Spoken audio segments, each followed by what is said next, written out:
Hardest win. Oh, I don't know. I don't know. I'll just tell you a crazy fight I had. I had a 5 round fight in Austria. It was against a 6'3" skinhead hooligan, and he had some interesting tattoos. And I just remember the fight because it was my first time fighting in Europe, and I was fighting with no gear, no headgear, no shin guards, and I got bullied out of my warm up room. So like, I was assigned a warm up room, and I was in the right room, but for whatever reason, his team just took that room and kicked me out. And this really mean looking Armenian coach with his eyebrows done, he kept like mean mugging me with an eyebrow out.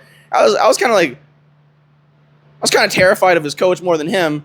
And yeah, I just remember getting ready for that fight. I had I felt like I had a tear in my abdomen, and I couldn't breathe, and I couldn't hit pads before I fought. But for whatever reason, when the fight started, it all went away.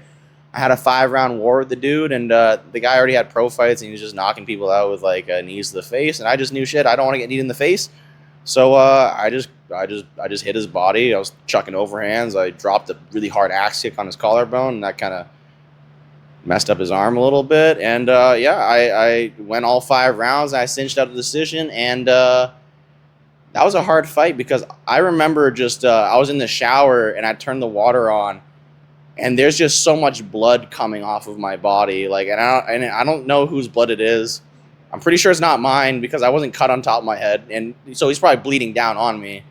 And yeah, there's just a bunch of red coming off of me, and I just remember like putting my hand on the wall of the shower, and I'm just kind of like, like every exhale is like I'm a little bit in and out of consciousness, just like from just pure exhaustion. And I just remember after that fight, I'm just like I pulled out a chair in the middle of this like dark hallway, and I'm just like sitting there slouched over, and someone just hands me a beer and starts talking some German at me, and I'm just like, yeah, okay, thanks. And I just watched the rest of the fights. But yeah, that was one of the harder fights I remember. Thank you for sharing. That was Aura.